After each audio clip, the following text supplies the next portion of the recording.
It's difficult to really talk about the value or impact of a training program, or really any program, without fully understanding strategy and the role of strategy in a company.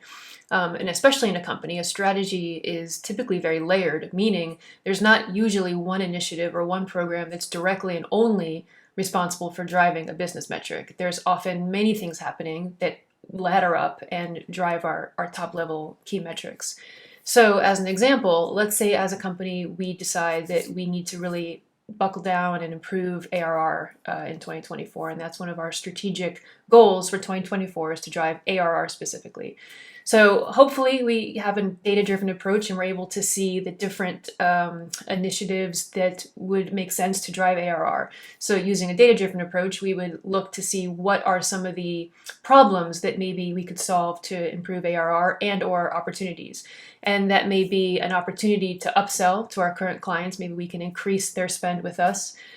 There may be a problem that we've identified with customer churn. So maybe we see a lot of churn rate in those first 90 days. And so we develop a strategy to tackle these problems and opportunities. And our strategy may involve, with customer churn specifically, we can break that down even further.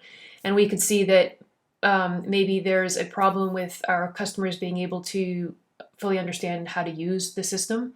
And so we have a training opportunity there, an education opportunity. Maybe there's also, we see that there's a problem with the support channels, and maybe they're not getting the support they need, and that the responses are taking too long, and so that's contributing to turnover as well. So we have a few things that we can do to improve customer churn. And then, of course, you do the same thing with upselling. Like maybe there's an opportunity to educate them into seeing greater value. Maybe there's also an opportunity to improve the relationship with the customer success team.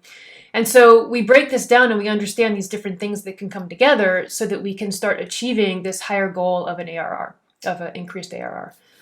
And when you have multiple resources, you can focus on multiple initiatives at the same time. When you're a small company or any situation where you have kind of limited resources, then you have to prioritize and you have to start measuring impact and start thinking about which lever can you pull that's going to have the greatest impact, the greatest reward at the lowest risk.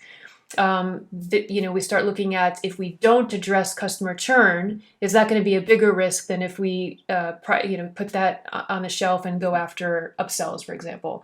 So we have to kind of that's the idea of strategy, is really just understanding, if we go down this road, what will happen? And if we go down this road, what will happen? And which is the better scenario for us? And that's often why there's not really a right answer. It's just really understanding all the different components that go into choosing which path to take. Oftentimes a company does have enough resources to work on several initiatives at once. And so let's say that we start Q1 and we're focusing on driving this ARR goal, and we have multiple initiatives in place, and we're looking at our customer churn and we're looking at our upsells. And within that, we're looking at multiple initiatives per each goal there. And so when we look at specifically the role of education, for example, let's say that we are going to develop a program to specifically target that churn problem. We have to understand what is contributing to the churn problem. We have to understand where the drop-offs are for our customers. Are there certain parts of the product that they're not leveraging, they're not understanding? Is it the initial information that they need to hit the ground running? So again, data-driven, we have to understand what that problem is. And then we develop the program and the learning experience to target that specific problem. So we've done that, and then alongside that, you have those other things we talked about. We have, for example, the support problem. We have a different team probably focusing on that support issue and reducing the time between the support ticket, or support request. Maybe it's just a length of time between asking a question and getting an answer. So they're working specifically on targeting that problem. And then we have the other initiatives happening throughout the company. So when we come to look at the results of these initiatives at the end of Q1 or Q2 or whenever we're looking at our measurement, we have to understand the contribution of each of these initiatives towards that greater goal. We don't do one leap to look at, okay, people interacted with our learning experience and therefore we increased ARR. Because of course that makes a lot of assumptions and just looks at a correlation between increased ARR and whether or not they completed a learning experience. But again, we have all these other things happening. So first we want to look at whether the learning experience was successful in and of itself, meaning did they engage with it and did they learn what we expected them to learn through that learning experience that we hypothesized was going to drive greater retention. So we've created this learning experience that's going to enable competency or promote certain competency that we expect will help our customers take action in the platform or the system or whatever your product is. So first we have to understand, did they actually reach that competency? And there's multiple ways you can assess that, through direct assessment or through just various other means within your learning experience, to understand whether your learners there actually achieved that level of competency. So that's the first thing we look at there. That's the same thing as they're doing on the support side, where they're going to look to see, like, did we improve our NPS by 0.5 point? Maybe that was their goal. Like, they wanted to improve the support response time and see if that actually impacted a higher NPS. And then we have, again, other initiatives that have their specific KPIs as well.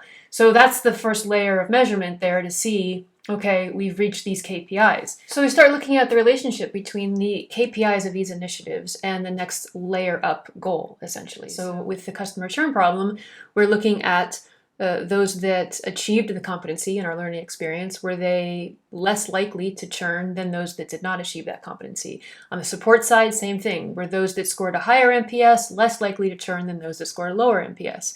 If you're fancy, you can do a regression analysis and start looking at the actual relationship of these types of KPIs with the next layer goal. But otherwise, you could even just do some A/B, analysis of those that did and those that did not, and start comparing whether there was influence on that next goal up. So we start looking at, okay, the ones that achieved competency in our learning experience were 80% less likely to churn than those that did not. And the ones that did not churn, of course, are going to spend more rolling back up to the ARR goal. And that's how you start connecting those dots to a high level goal. Same on the support side. Let's say that we've improved our support process. We moved the needle on that NPS. We went from a 3 rating to a 3.8 rating. And because of that, we started to see that those that scored higher were, 25% less likely to churn. And so we do that calculation and we see how that influenced our churn rate as well. And then again, that churn rate, of course, influences ARR. So it's a connection between layers, essentially, KPI to the goal above that, and those goals to the top layer or top level goal of our business goal. It's never a direct, I won't say never, but it's rarely a direct one-to-one.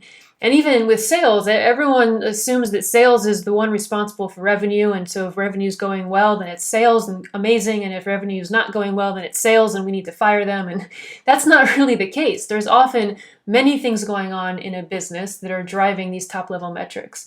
And so programs that are in place should be in place specifically to target the KPIs that we expect, ideally through a data-driven analysis, that we expect are going to be moving the needle on the next layer up. And so that's what strategic mapping is all about. That's what strategic measurement is all about. It's just about understanding that it's an influence of one KPI to the next layer up, and that usually multiple things are in place to get us to that goal. And that's really like why we need to understand strategy to talk about a program's value, because we're never going to see a direct relationship between training, for example, or an educational program and all the way at the top level metric. That's not the way that works. Now, there are some people that monetize a training program, and then you start to be able to drive that directly to revenue. But that's another video that I'll talk about in a different day.